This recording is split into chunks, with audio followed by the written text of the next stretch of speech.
नमस्कार बच्चों। आज हम जेरेमी बेंथम के जीवन और परिस्थितियों का अध्ययन करेंगे।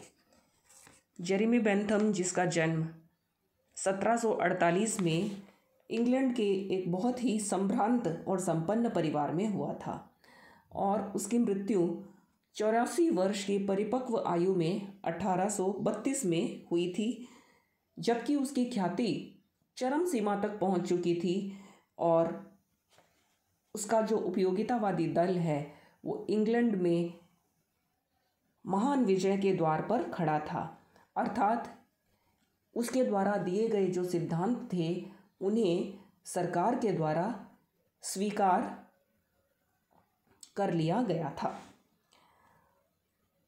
क्योंकि 1832 में ही वो प्रसिद्ध सुधार अधिनियम इंग्लैंड की सरकार ने पारित किया था, जो कि उसकी मृत्यु के ठीक एक दिन पश्चात उसकी स्मृति में उसे पारित कर दिया गया था। जहाँ तक जेरेमी बेंथम के बाल्यावस्था का सवाल है तो वह बचपन से ही एक बहुत ही विलक्षण प्रतिभा का धनी था। जब दूसरे बच्चे खेल खेलने में व्यस्त रहते हैं, उस समय मात्र 3 वर्ष की अवस्था में ऐसा कहता है कि उसने इंग्लैंड का इतिहास नामक ग्रंथ पढ़ लिया था और बहुत छोटी आयु में ही उसने लैटिन, ग्रीक तथा फ्रेंच भाषाओं का अध्ययन भी प्रारंभ कर दिया था।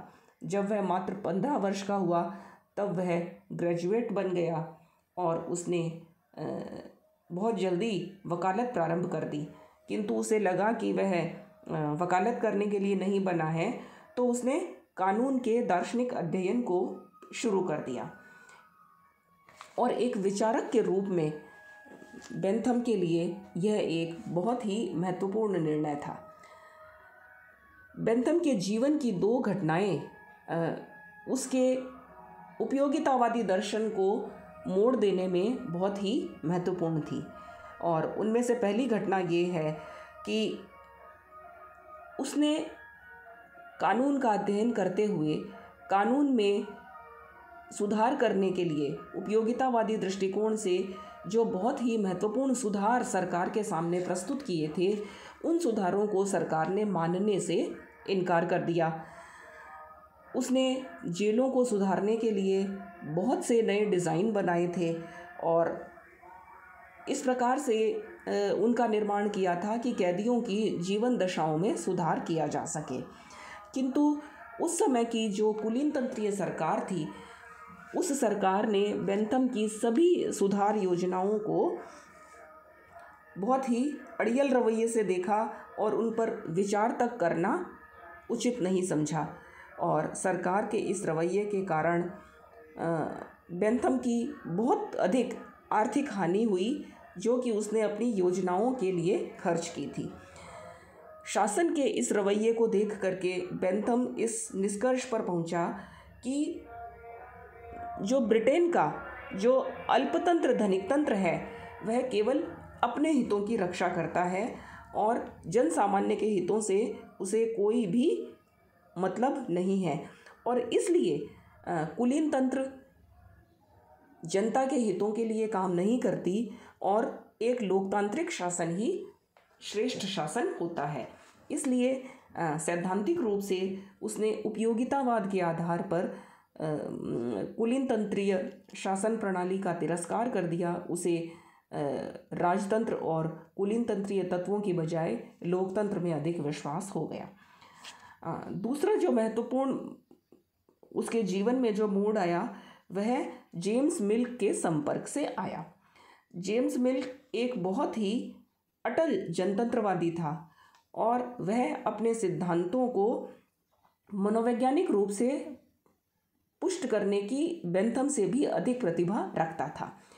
शीघ्र ही जेम्स मिल उसका बहुत ही निकटतम मित्र बन गया और दोनों ने मिलकर के उपयोगितावाद के सिद्धांतों को परिष्कार करके उन्हें एक नवीन आचार और नैतिक सिद्धांत के रूप में प्रकट करने का महान कार्य किया था। ऐसा भी कह सकते हैं कि यदि बेंथम के जीवन में जेम्स मिल का आगमन नहीं होता तो बेंथम अपने उपयोगितावाद को वो रूप दे ही नहीं सकता था जो कि उसने आचार शास्त्र के रूप में दिया था। जेम्स मिल का ही बेटा J.S. मिल था, जो कि बेंथम का आध्यात्मिक पुत्र भी कहा जा सकता है। इस तरह से जेम्स मिल के संपर्क में आकर के जो बेंथम है वो एक रूढ़िवादी के स्थान पर एक जनतंत्रवादी बन गया और उसने 1824 में वेस्टमिंस्टर रिव्यू नाम की एक पत्रिका का प्रकाशन प्रारंभ किया, जो आज भी ब्रिटेन की सर्वाधिक सम्मानित पत्रिकाओं में से एक है। और इसके साथ ही वह अपने जीवन के उत्तर काल में अधिकाधिक देश के राजनीतिक जीवन में सक्रिय होता चला गया और जब उसकी मृत्यु हुई तो उसके शिष्यों का एक विशाल समुदाय था जिसने कि एक आध्यात्मिक नेता के रूप में उसको श्रद्धांजलि दी थी। यह तो हम पिछले वीडियो में देख ही चुके हैं कि बेंथम उपयोगितावाद का प्रारंभिक विचारक नहीं था। उससे पहले डेविड ह्यूम, प्रीस्टले, हचेसन इत्यादि विचारकों ने उपयोगितावाद को एक निश्चित आधार प्रदान कर दिया था, किंतु जेरेमी बेंथम का जो मूल योगदान है वो ये है कि उसने उपयोगितावाद को व्यावहारिक आंदोलन में बदल दिया था और उपयोगितावाद के सिद्धांत को ऐसे आचरण के और अनुभव के शास्त्र में बदल दिया था जिससे कि सरकार इस बात के लिए बाध्य हो जाए कि वह उपयोगितावादी आधारों पर ही, उपयोगितावाद की कसौटी पर ही अपने द्वारा बनाए गए कानूनों का कसने का काम करें। अपने उपयोगितावादी सिद्धांत को व्यवस्थित रूप देने के लिए जेरेमी बेंथम ने अनेक पुस्तकें लिखी। उनमें से सर्वाधिक महत्वपूर्ण पुस्तक का नाम है introduction to the principles of morals and legislation, जो कि उसने 1789 में लिखी थी। उससे पूर्व फ्रेगमेंट ऑन गवर्नमेंट नामक उसकी पुस्तक 1776 में प्रकाशित हुई। ब्रिटेन के जो उपनिवेश थे उन उपनिवेशों की स्वतंत्रता का बेंथम ने जोरदार ढंग से प्रतिपादन किया था और उसने इंग्लैंड की कुलीनतंत्रीय सरकार से आह्वान किया था कि उसे अपने उपनिवेशों को स्वतंत्र कर देना चाहिए। उसी पर उसने एक पुस्तक लिखी, इमेंसिपेट योर कॉलोनीज, जो कि 1783 में सामने आई।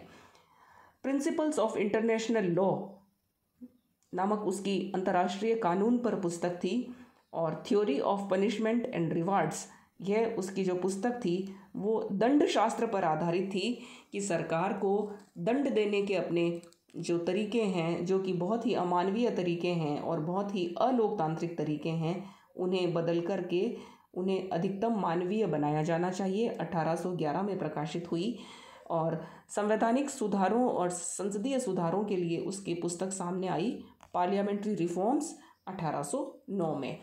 इस तरह से उसने एक बहुत ही सक्रिय जीवन जिया था और जेरेमी बेंथम का सबसे बड़ा योगदान ये है कि उसने अपने सिद्धांतों को इस तरह से व्यावहारिक रूप दिया कि पिछले राजनीतिक विचारकों की अपेक्षा बेंथम ने सरकार पर सर्वाधिक प्रभाव डाला और सरकार को इस बात के लिए बाध्य किया कि उसे जनता की जीवन में और उसके परिस्थितियों में परिवर्तन करना ही पड़ेगा।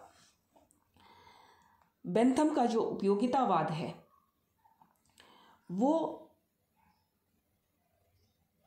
उस प्रयोग का फल था जो कि उससे पहले ही प्रारंभ हो गया था, किंतु बेंथम के हाथ में आकर के उपयोगितावाद में कुछ महत्वपूर्ण विशेषताएं सामने आई और बेंथम ने उन्हें व्यवस्थित रूप से प्रतिपादित करने का काम किया।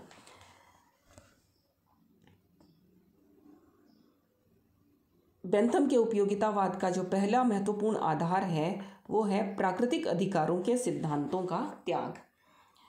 बेंथम ने ह्यूम का ही अनुसरण करते हुए प्राकृतिक अधिकारों के उस सिद्धांत का त्याग कर दिया था जो कि अमेरिका तथा फ्रांस की राज्य क्रांति के उद्घोषकर्ताओं का एक सबसे प्रिय सिद्धांत था। हॉब्स, लॉक तथा रूसो ने प्राकृतिक अधिकारों की बात की थी और उन्होंने ये कहा था कि मनुष्य के कुछ नैसर्गिक स्वाभाविक अधिकार होते हैं और उन प्राकृतिक अधिकारों को कोई भी उससे छीन नहीं सकता। सैद्धांतिक रूप से इस प्राकृतिक अधिकारों के सिद्धांत ने जनता की व्यावहारिक समस्याओं के सुलझाने में कोई भी योगदान नहीं दिया था। प्राकृतिक अधिकारों के सिद्धांत ने औद्योगिक क्रांति के उत्पन्न होने के बाद जो जनता के नए कष्ट उत्पन्न हुए थे उन कष्टों को घटाने में भी कोई योगदान नहीं दिया था। इसलिए बेंथम ने उपयोगिता के आधार पर बहुत ही आसानी से प्राकृतिक अधिकारों के सिद्धांतों को एक ही झटके में अपने आप से अलग कर लिया और उसने ये कहा कि यह प्राकृतिक अधिकारों का सिद्धांत उन लाखों लोगों के प्राणों की रक्षा नहीं कर सका जो कि तत्कालीन न्यायालयों में खींच करके लेके गए थे और वहाँ उन्हें अमानवीय मृत्युदंड मिला था। इस तरह से उसने उपयोगितावाद के आधार पर प्राकृतिक अधिकारों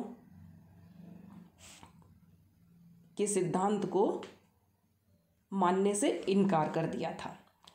दूसरा है, उसके द्वारा नई वैज्ञानिक पद्धति का अनुसरण किया गया या वैज्ञानिक पद्धति का निर्माण किया गया। बेंथम से पहले जो राजनीतिक विचारक थे, उपयोगितावादी विचारक थे, उन्होंने उपयोगितावादी दर्शन का निर्माण तो कर लिया था, किंतु बेंथम वो पहला विचारक था जो यह देख पाया कि मनुष्य के लिए यदि सुख वांछनीय है और मनुष्य को यदि दुखों से दूर करना है तो क्या हम ऐसी कोई पद्धति का निर्माण कर सकते हैं जो उसके सुखों में बढ़ोतरी करे और उसे दुखों से दूर कर दे। और इस प्रकार से यदि तर्क के आधार पर और अनुभव के आधार पर कोई ऐसी कसौटी जिसे कि नापतोल कर सकें, उससे प्रत्येक कार्य का भी मापन किया जाना चाहिए।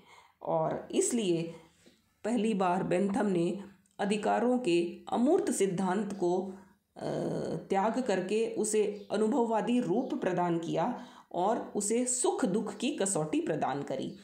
इस सुख दुख की कसौटी को वैज्ञानिक पद्धति के आधार पर उसका मापन किया जा सकता है और सुख प्राप्ति के लिए ऐसे नियमों की खोज की जा सकती है जिन्हें गणितीय सूत्रों के माध्यम से समझा जा सके। अर्थात सुखों की वृद्धि के लिए ऐसे स्पष्ट सिद्धांतों का निर्माण करना चाहिए जिन्हें कि वैज्ञानिक पद्धति से प्राप्त किया जा सके। यही बेंथम की सबसे बड़ी उपादेयता भी है और यही वो वैज्ञानिक पद्धति है जो कि उसे उपयोगितावाद के प्रवर्तक के रूप में स्थापित भी करती है। सुखवादी अवधारणा उसका उपयोगितावाद का एक महत्वपूर्ण चरण है जो कि बेंथम ने प्रारंभ किया था। बेंथम ने उपयोगितावाद की जो व्याख्या की वह पूरी तरह से सुखवादी व्याख्या है और उसकी व्याख्या के मूल में यह धारणा है कि मनुष्य एक इंद्रिय परक प्राणी है और उसके ऊपर सुख और दुख नामक दो स्वामियों का हर समय शासन रहता है।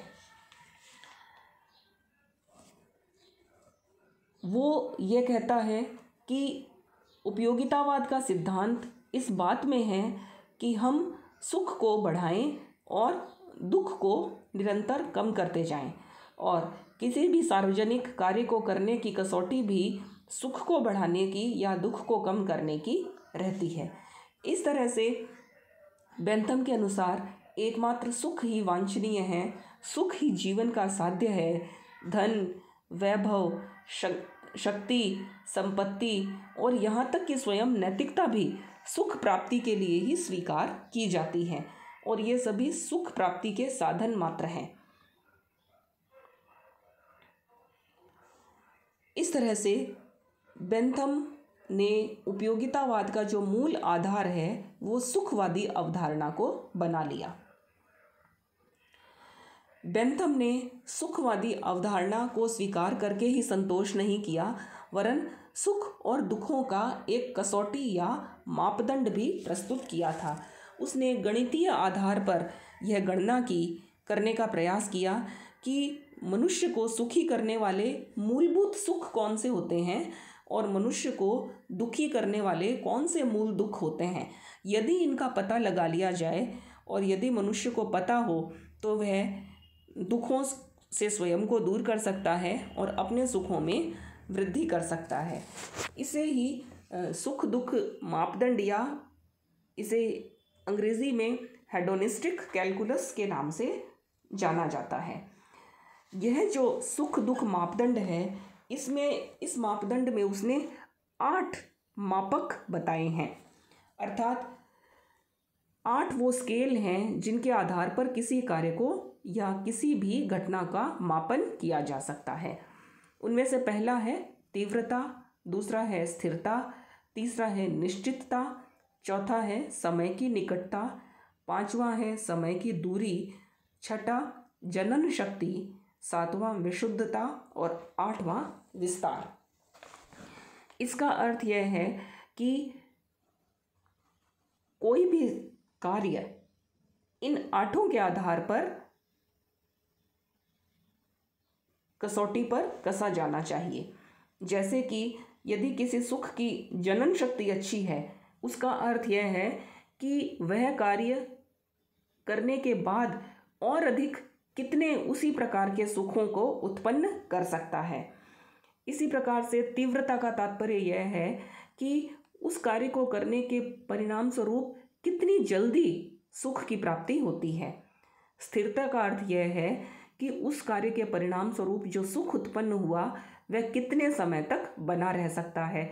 जैसे कि भोजन करने अच्छा भोजन, स्वादिष्ट भोजन करने के परिणाम स्वरूप जो सुख मिलता है वह थोड़ी देर का ही होता है, किंतु एक अच्छी आध्यात्मिक कविता का रसास्वादन करते हैं उसका सुख की जो स्थिरता है वो अधिक होती है।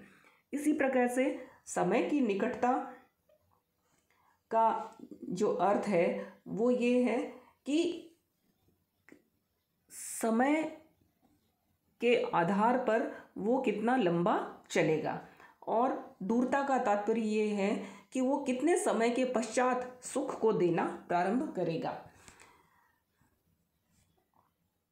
विशुद्धता का तात्पर्य यह है कि उस सुख में क्या दुख तो मिले हुए नहीं हैं, या वो जो कार्य है वो केवल सुख ही प्रदान करता है अथवा दुख भी प्रदान करता है, और यदि दुख प्रदान करता है तो वो एक शुद्ध सुख के दृष्टिकोण से शुद्ध कार्य नहीं है। और विस्तार का तात्पर्य ये है कि उस कार्य को आगे कहाँ तक बढ़ाया जा सकता है, उस कार्य के पश्चात किए जाने वाले कौन से कार्य हो सकते हैं जो उस सुख की निरंतरता को जारी रख सकें। इस प्रकार से यह एक सुख दुख मापक यंत्र उसने बनाया, जिसके मापन के ये 8 उसने बिंदु निर्धारित किए थे। इन बिंदुओं के आधार पर वह आगे बताता है कि सुख और दुखों के क्या प्रकार होते हैं, और वह सुख दुख का वर्गीकरण प्रस्तुत करता है। अपने इस वर्गीकरण में वह 14 प्रकार के सुख और 12 प्रकार के सामान्य दुखों की चर्चा करता है। वो ये कहता है कि मूल रूप से 14 सुख होते हैं और मूल रूप से 12 दुख होते हैं। 14 सुखों में जो सुख वो बताता है वो है इंद्रिय सुख, वैभव सुख, कौशल का सुख, मित्रता का सुख, यश का सुख, शक्ति या सत्ता का सुख, कल्पना का सुख, धर्म का सुख, दया का सुख,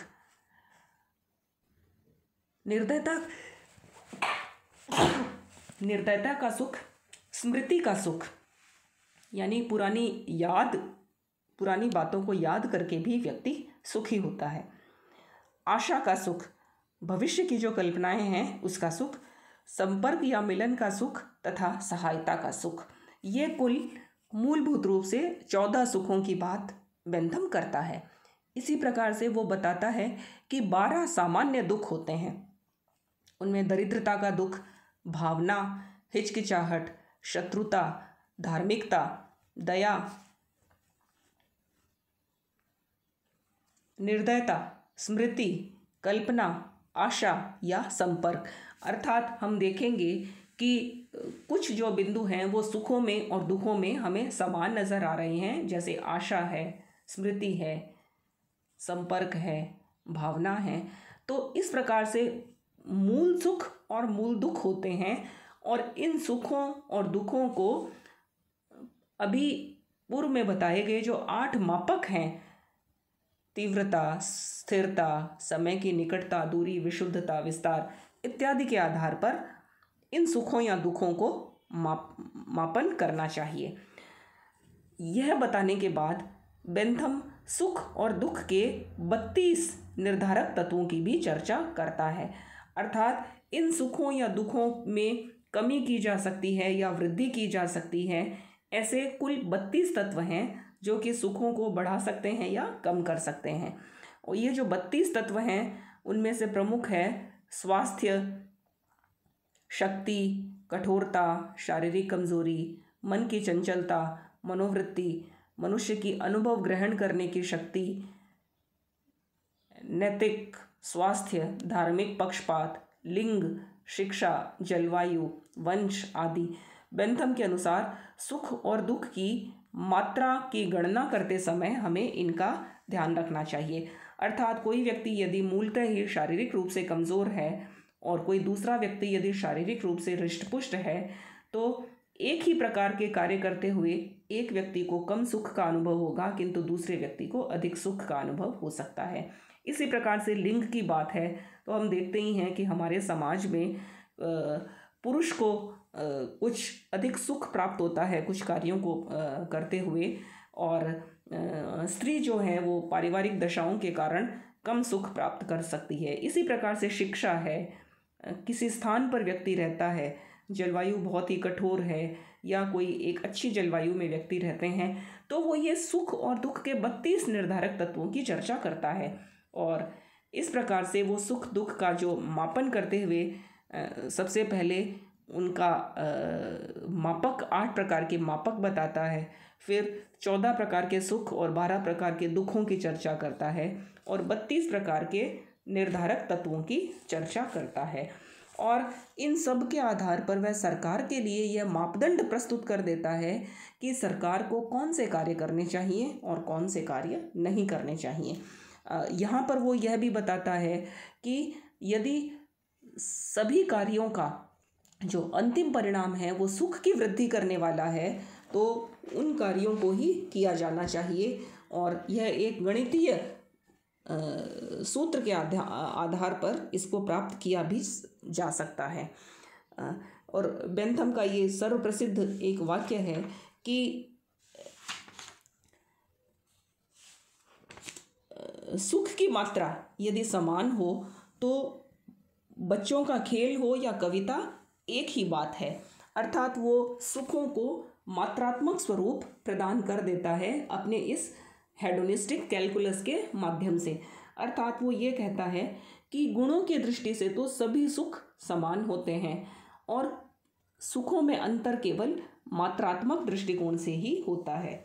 और इसलिए यदि जो 3 वर्ष का बच्चा जो कि पुष्पिन नामक यदि खेल खेलता है और कोई एक व्यक्ति यदि एक श्रेष्ठ कविता का रसास्वादन करता है, तो वह मूलतः एक ही बात है, फर्क केवल इतना ही है कि विस्तार और स्थिरता की दृष्टि से कविता एक अधिक मात्रात्मक सुख प्रदान करती है, जबकि जो बच्चों का खेल है वो मात्रा की दृष्टि से कविता के सुख से बहुत पीछे होता है। तो यह बेंथम का एक बहुत ही प्रसिद्ध वाक्य है कि यदि सुख की मात्रा समान हो तो बच्चों का खेल हो या कविता एक ही बात है। बेंथम का जो उपयोगितावादी जो निष्कर्ष है, उसकी जो सुखवादी मापदंड है, उसका क्या परिणाम हुआ, उसकी समीक्षा हम अगले वीडियो में करेंगे।